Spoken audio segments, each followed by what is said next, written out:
Les foules l'interrogeaient. « Que devons-nous donc faire ?»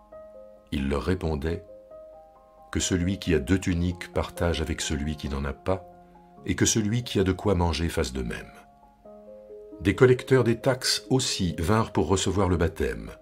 Ils lui demandèrent « Maître, que devons-nous faire ?» Il leur dit « N'exigez rien au-delà de ce qui vous a été ordonné. » Des soldats aussi l'interrogeaient « Et nous, que devons-nous faire ?»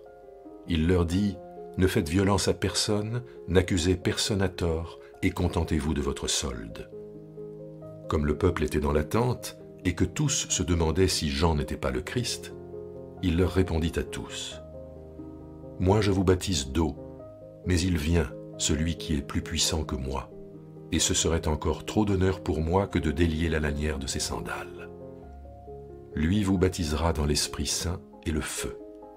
Il a sa fourche à la main, il va nettoyer son aire, il recueillera le blé dans sa grange, mais il brûlera la paille dans un feu qui ne s'éteint pas. » Jean annonçait la bonne nouvelle au peuple avec beaucoup d'autres encouragements. Dimanche dernier, nous avons inscrit le ministère du baptiseur dans la lignée du prophète Ésaïe. Et dans ce texte-là, lorsqu'il est interrogé par les gens qui viennent se faire baptiser, Jean a bien une réponse de prophète lorsqu'il les appelle à l'intégrité et à la droiture.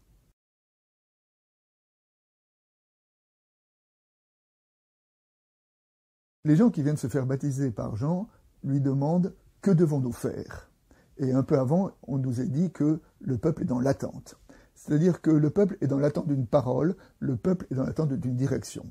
Et Jean les appelle à la justice et à la droiture. Cette image d'un peuple qui est à l'écoute « Que devons-nous faire ?» Nous pouvons nous l'appliquer à nous-mêmes et d'une certaine façon, chaque fois que nous ouvrons une page d'évangile, nous pouvons nous poser la question « À partir de cette parole, qu'est-ce que je dois faire ?» La présence, la parole, l'action de Jean était si forte et si convaincante que le peuple vient à se demander s'il n'est pas le Messie. Et là, Jean a l'humilité de désigner un autre que lui-même. Souvent, l'iconographie le désigne avec un doigt qui désigne Jésus. Et à propos de Jésus, il dit qu'il est plus grand que lui, qu'il n'est pas digne de délier la lanière de ses sandales.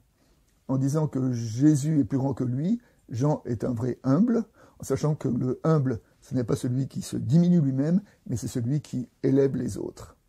Et ce détail est d'autant plus remarquable que nous savons, dans notre lecture du livre des Actes des Apôtres, qu'au temps de la première Église, les disciples de Jean étaient un peu en concurrence avec les disciples de Jésus, mais l'Évangile a soin de marquer un Jean qui désigne Jésus comme étant plus grand que lui-même.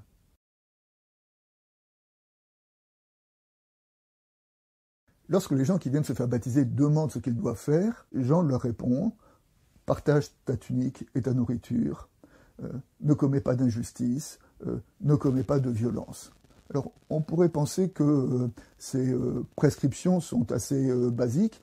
Elles nous rappellent d'ailleurs que dans le Sermon sur la montagne, Jésus, à la fin du sermon, récapitule son sermon à travers le simple commandement en disant « Ce que vous voulez que les autres fassent pour vous, faites-le pour eux. » Alors, ces prescriptions paraissent toutes simples, mais un sage a dit à leur sujet un enfant de 8 ans les trouve faciles, mais un vieillard a du mal à le mettre en pratique.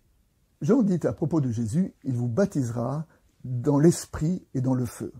Alors, le baptême dans l'esprit est un accomplissement de la prophétie d'Ézéchiel qui disait « Je vous donnerai un cœur nouveau, je mettrai en vous un souffle nouveau. J'ôterai de votre chair le cœur de pierre et je vous donnerai un cœur de chair. Je mettrai mon souffle en vous et je ferai en sorte que vous suiviez mes prescriptions, que vous observiez mes règles et les mettiez en pratique. » C'est-à-dire que l'esprit, et l'esprit qui qualifie le ministère de Jésus, évoque un nouveau temps où on a accès à une compréhension plus directe de Dieu, à une intelligence de Dieu. Dans la théologie, l'esprit est celui qui ouvre les Écritures et qui fait jaillir la parole de Dieu. Donc Jésus est annoncé comme celui qui baptise par l'esprit et par le feu.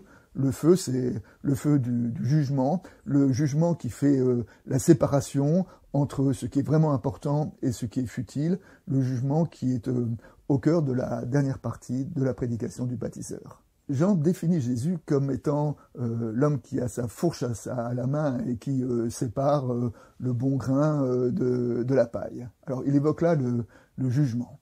Alors il y a un peu deux compréhensions, deux façons de comprendre le jugement. On peut comprendre le jugement comme étant la séparation entre les humains, entre ceux qui sont justifiés et ceux qui sont rejetés.